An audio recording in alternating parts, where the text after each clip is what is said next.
Jeno Kayindo Tafire avuddeyo n'alawula Jeno Muhoozi Kainerugaba n'amugamba nti bw'aba ayagala emirembe mu nsi eno yeesonyiwe obwakabaka bwa Buganda ne Ssentamu Robert Kyagulanyi president wa National Unity Platform amugambye nti ng'oyagala okuba n'emirembe mu nsi eno weesonyiwe obwakabaka bwa Buganda ne Ssentamu Robert Kyagulanyi Bobi Wine. Oyo abadde Jeno Kayindo Tafire. Omanyi omwami oyo ye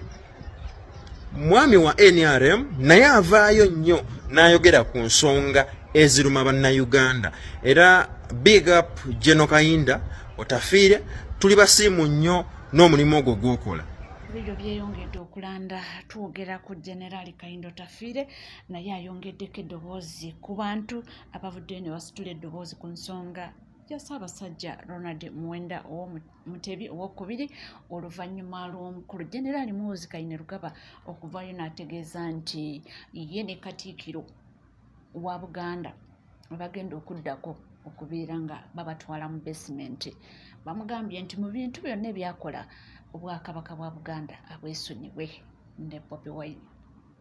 Awo tuvuddewo nga tweyongerayo mu mawulire ag'enjawulo, omuyimbi Stesha Mayanja addusiddwa mu ddwaliro nga biwala ttaka era munnange essaawa kakati twogerera ali nakasero naye nga birungi si birungi. Omuyimbi Stesha Mayanja bamutute mu ddwaliro nga biwala ttaka anaasulawo taakeese anakeesa taakeese embeera mbi nnyo bamutute nakasero. Banaye muve mu bino mbu simanyi wa NRM simanyi waki banaye ebyo byaggwa kati tuli ku chapter ndala okitegedde. Banaye mumusabire nnyo asobole okusuuka aveeyo n'ekyo nakyo kigwe. Bannange mumusabire kubanga tubadde tukyali ku bya ajala ate kakati Stesha banaye diversion ku diversion okitegedde. Bambi mumusabire omukyala aveeyo akomewo nga mulamu bulungi. Banaye muve mu bino musimanyi NRM musimanyi biki ebyo byaggwadda tuli ku chapter ndala tetulina kye tukyusa mukitegedde. Kakati banaye mumusabire aveeyo okitegedde. Ebyo si malungi era Stesha Mayanja mweyongera okubanga muteeka musala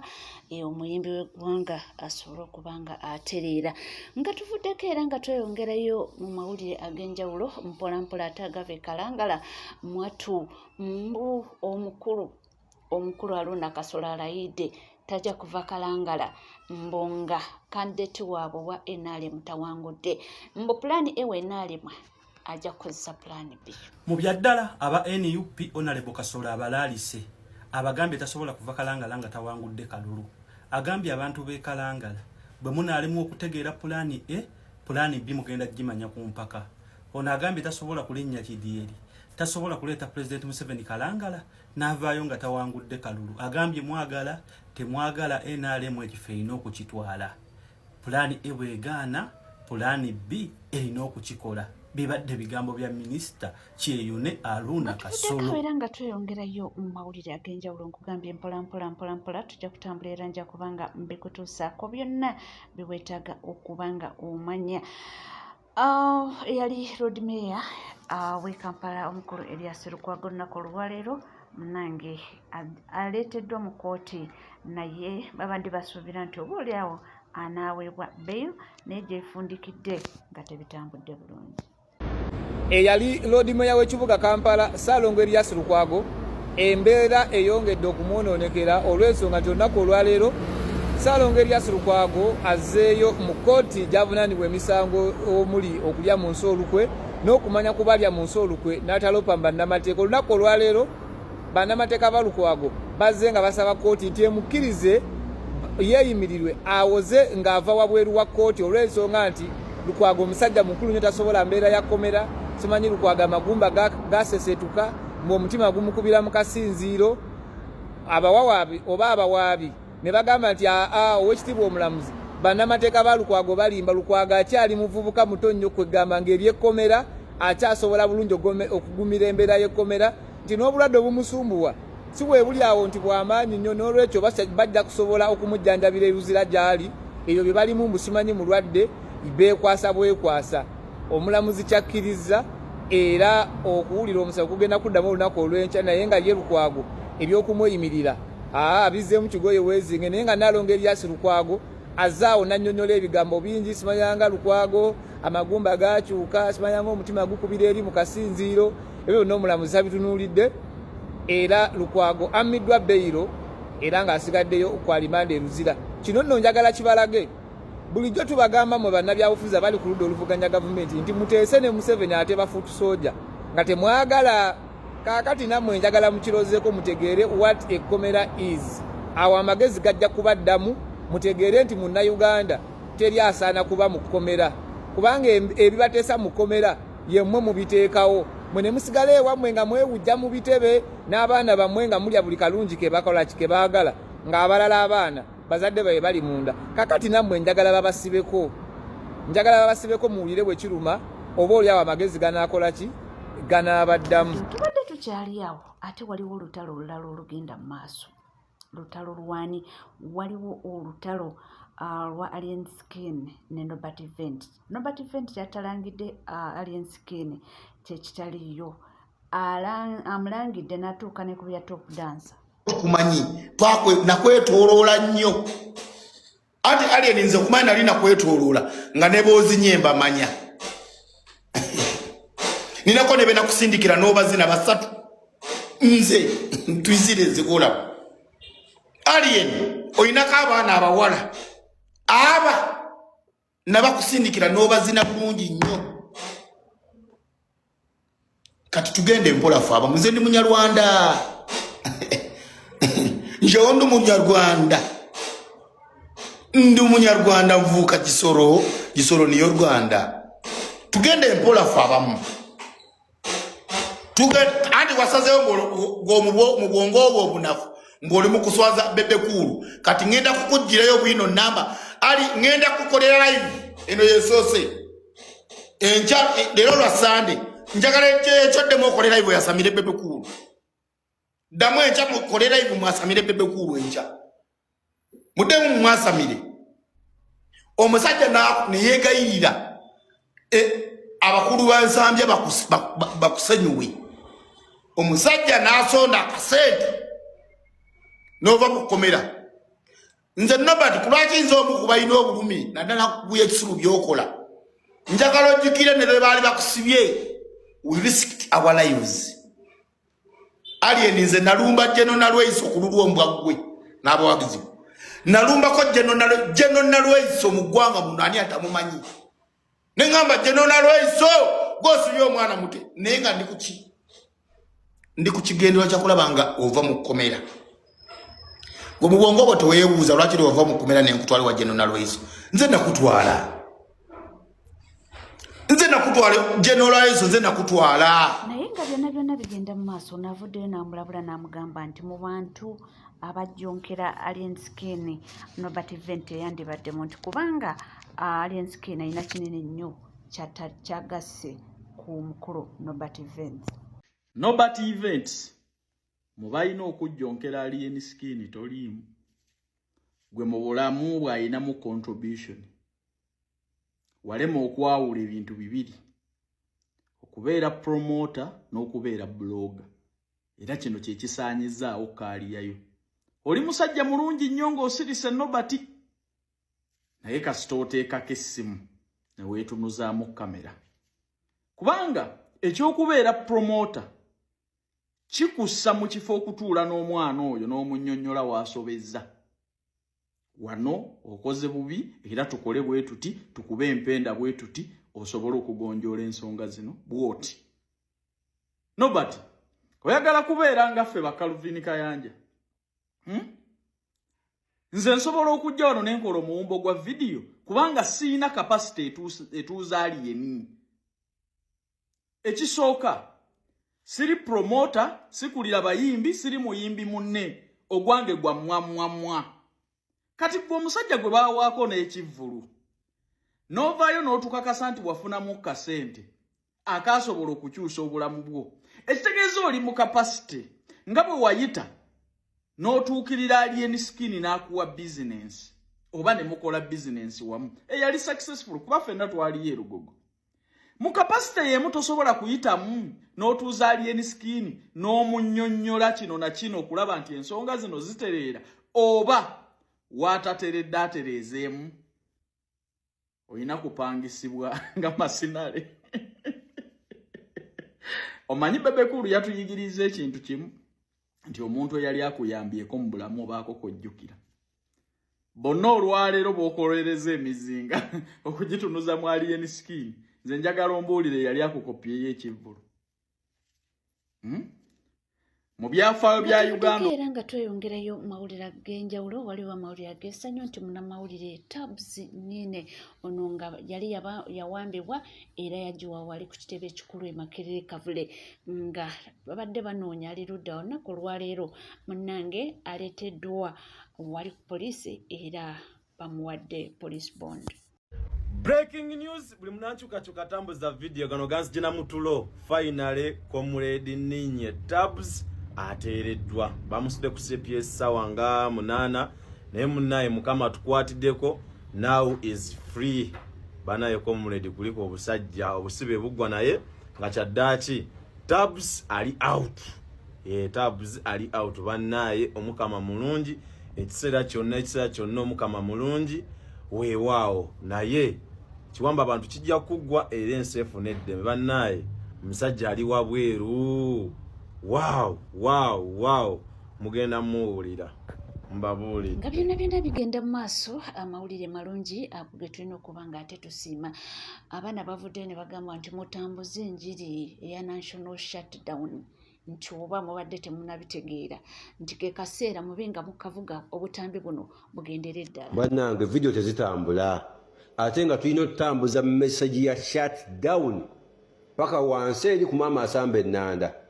ngenda kusaba gwe wena ow'enkyukakyuka sooka oteekeyo sitika ya shutdown akawunti muziweeyo tupushinge message eno ku media wano tugipushinge omuntu ajje ku media ng'alaba shutdown ekyo kyokka message egenda tuuka buli bwe tugyagala naye nga tulina kikolera wano baganda bange tukisobola teekayo sitika ku DP teekayo shutdown naye nga mupushinge message eno gwe wenna alabika video kano pushinga nkusaba gyongereyo gisharinge yes kibayita okuwagira Museveni oba okuwagira gavumenti si kugikubira ndulo bakugiwaana kibayita okuwagira gavumenti kuteekawo business kutandika kukola oba oli mu kuwagira gavumenti okukola kwaffe kwe kuyimirizaawo system gye tutakkaanya nayo the moment we open our shops the moment we ride our borders the moment we drive our taxis the moment we open up our markets tuba tuli mu kuyimirizaawo system gye tutakkaanya nayo kitegeeza tuba tuli mu kugiwagira kitegeeza bwe tugamba nti tuleke wansi ebikola eno gavumenti ebemaze tulabako kubanga gwe tomanyi kiki ekitegeeza nga ekintu tokkanye nakyo naye ng'okukolako kwe kukiyimirizaawo mwalabye budget gye baafulumiza sente bagenda tunda mbizi oba nti bagenda zijja mu haso zaffe era 100% balishuwa nti bagenda kuzifuna the moment bwe tusigala nga tukola ebbanga lye tumala nga tukola ebbanga lye bagenda omala nga batusolooza okuggyayo sente ezo ezigenda otambuza system ffenna gye tugamba obulungi ti tetwagironda tetwegiwagirangako era tetugikolera kitegeeza okuteeka kwaffe wansi ebikola eno system bemaze tulabako okusigala nga tukola eno system tuba tuli mugiyimirizaawo mu mbeera yonna mu kututulugunya mu kutusiba mu kutuwamba ebbanga tumala nga twokya kasooli tufune sente ebbanga tumala nga tugulawo amaduuka tufune sente kubanga yesu oba ofuna sente naye manya kimu nti buli nga tonnaba kweyimirizaawo osooka kuyimirizaawo system yennyini mwokolera kitegeeza buli mutwalo gw'oyingiza akanana kasooka kuyimirizaawo system gwe n'ofunako 2 buli mutwalo gw'oyingiza akanana kasooka kaliwo okuyimirizaawo system eyo gy'olaba nga etufudde abaddu gwe n'oyingiza 2 kati kitegeeza nti bwe tuteeka obuteesa ebikola byaffe wansi nga tewali tiya gaasi tewali masasi kimala bumazi eno system okutulabako just a matter of time kaba kaseera buseera nti the moment wetugamba nti tuteeke wansi ebikola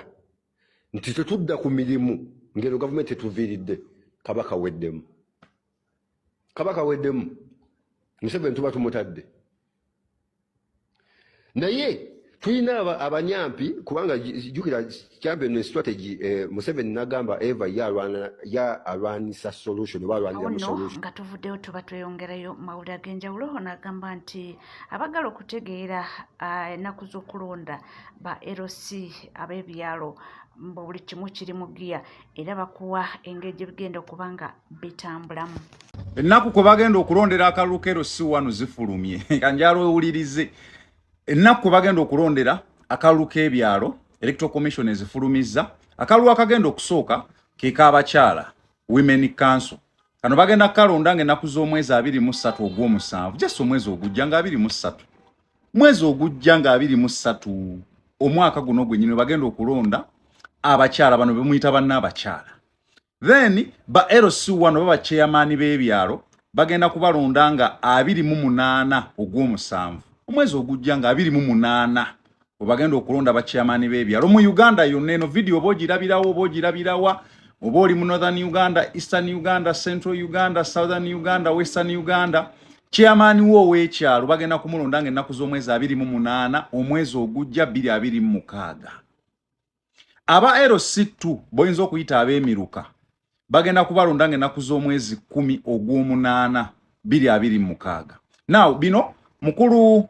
byabakama justice byabakama yabifulumizza n'afulumya date zino n'agamba nti akalu kagenda kubeera ka mugongo bagenda kulonda mu mugongo era basobole okukola ki okubeera nga balangirira abanaabeera abawanguzi baganya abantu abayina ebifo ebirala nti oli kansala ate ng'obadde na chairman ekimu olina okukita abamu bali ku LC2 ate nga bakansala ku district kati nga Tone Walusimbiwa ne waffe mu Namasuba wadi bagambye ekyo tekikkirizibwa era abanaakiremerako bagenda kuluzinga ebifo byombi bibiri omusala gwa LC1 mutwalo gumu omwezi tekiriiko kubuusabuusa mutwalo gumu omwezi omulimu gwabwe gwe basinga okukola omukulu nti eyo ye kkooti etandikirwako muwulira magistrate court high court biki court etandikirwako ye court LC1 era ye basalawo ekintu kyonna ku misango naddala egyo egya wansi egyo bw'ogenda okukimenyawo obeera ng'agenza okukola apiiru mu kooti eddako so ba mugaso nnyo tuyina ebyalo emitwalo 7 nga mu 10 n'ezigwamu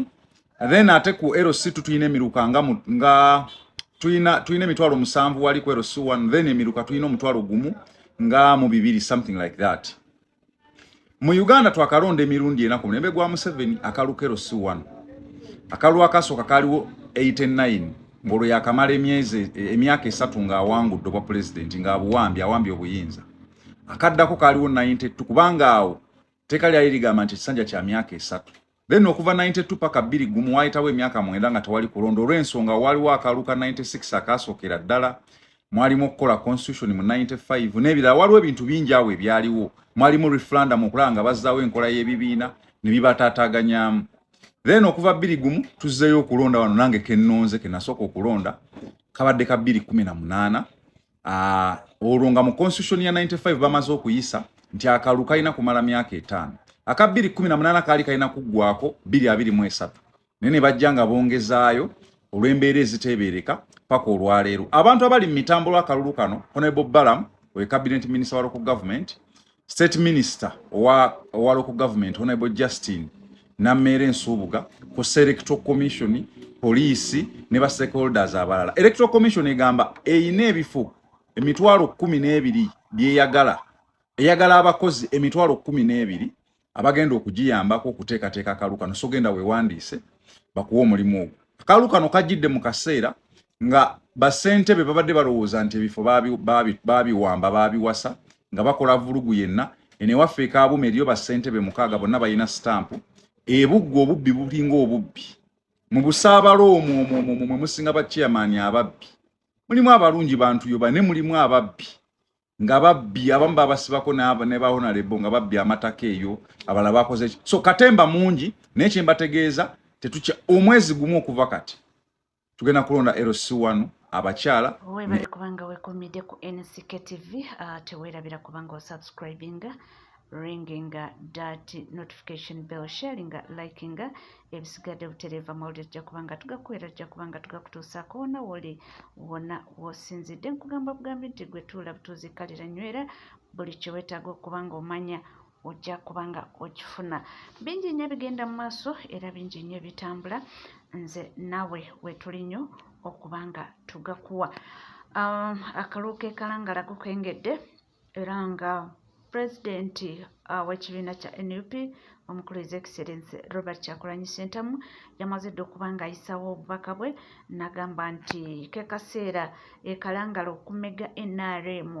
ng'abamega ettooke. Tuli wamu tujja kuba nga tukomawo tovaawo.